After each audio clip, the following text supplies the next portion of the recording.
आपको पता है बोली किसे कहते हैं? बोली उसे कहते हैं जो बोली जाती है, लेकिन बोली तो भाषा भी जाती है। तो फिर बोली और भाषा दोनों में अंतर क्या है? कौन सी चीजें हैं जो बोली को भाषा से अलग करती हैं और भाषा को बोली से अलग करती हैं?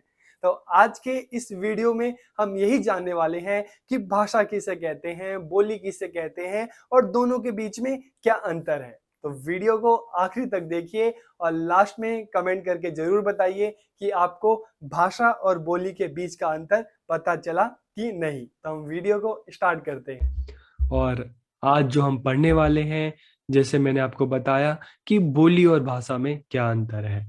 तो सबसे पहले अगर हम बात करते हैं, बोली की बात करते हैं, तो बोली स्वतंत्र होती है। ठीक है। तो बोली का सबसे पहली जो खासियत है, बोली स्वतंत्र होती है। लेकिन भाषा की बात करें तो भाषा कई बोलियों से मिलकर बनी हुई होती है।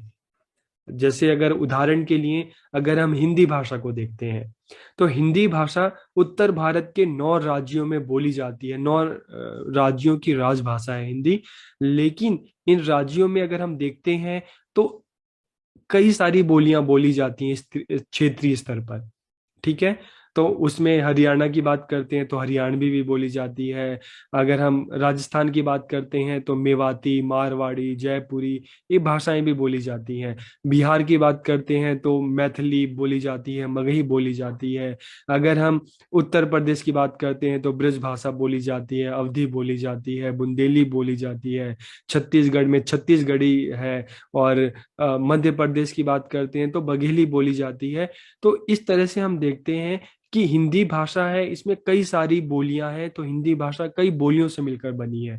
तो एक जो भाषा है कई बोलियों से मिलकर बनी होती है, लेकिन बोली अपने आप में स्वतंत्र होती है। उसमें किसी तरह की कोई मिलावट नहीं होती। ठीक है।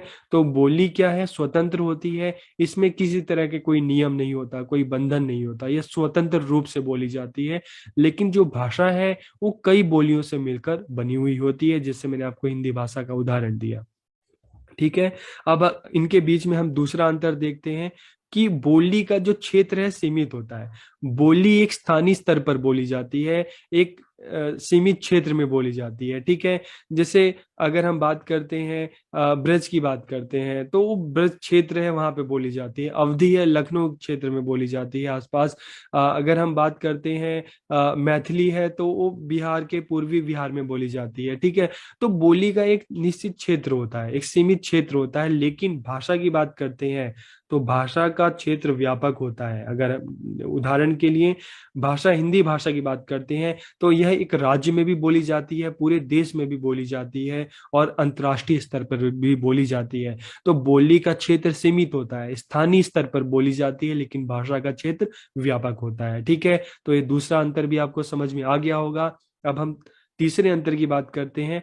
तो बोली का जो स्वरूप है मौखिक होता है। ठीक है। तो बोली क्या होती है, मौखिक होती है। लेकिन भाषा मौखिक के साथ साथ लिखित भी होती है। ठीक है। तो बोली क्या है, मौखिक होती है। ठीक है। क्योंकि बोली सिर्फ बोली जाती है, लिखी नहीं जाती। बोली मौखिक होती है, लेकिन भाषा क्या होती है, मौखिक के साथ साथ लिखित भी होती है। ठीक है। तो ये तीन अंतर अभी तक आपको समझ में आ गए होंगे। तो हम आगे बढ़ते हैं। ठीक है। तो अब देखिए, चौथा अंतर, बोली में व्याकरण का प्रयोग नहीं होता। बोली में किसी तरह का कोई व्याकरण का नियम नहीं होता, व्याकरण का प्रयोग नहीं होता। लेकिन भाषा में व्याकरण का प्रयोग होता है। भाषा व्याकरणिक नियमों में बंधी होती है। ठीक है। तो ये भी आपको समझ में आ गया। इसके अलावा बोली में साहित्य की रचना नहीं होती, बोली में साहित्य की रचना नहीं होती, लेकिन भाषा में साहित्य की रचना होती है। तो एक अंतर और क्या हुआ कि बोली में साहित्य की रचना नहीं होती, लेकिन भाषा में साहित्य की रचना होती है। बोली स्थानीय स्तर पर बोली जाती है। ठीक है। इसलिए बोली को राजभाषा का दर्जा प्राप्त नहीं हो सकता। लेकिन भाषा का क्षेत्र व्यापक होता है, इसलिए भाषा को राजभाषा का दर्जा प्राप्त हो सकता है। ठीक है। तो ये भी आपको अंतर समझ में आ गया। अब हम आगे और बढ़ते हैं। बोली की अपनी कोई लिपि नहीं होती। ठीक है। तो बोली की एक और खासियत क्या है कि बोली की अपनी कोई लिपि नहीं होती। ठीक है। तो बोली की अपनी कोई लिपि नहीं होती, लेकिन भाषा की अपनी लिपि होती है। जैसी हिंदी भाषा की देवनागरिक है, पंजाबी की गुरुमुखी है।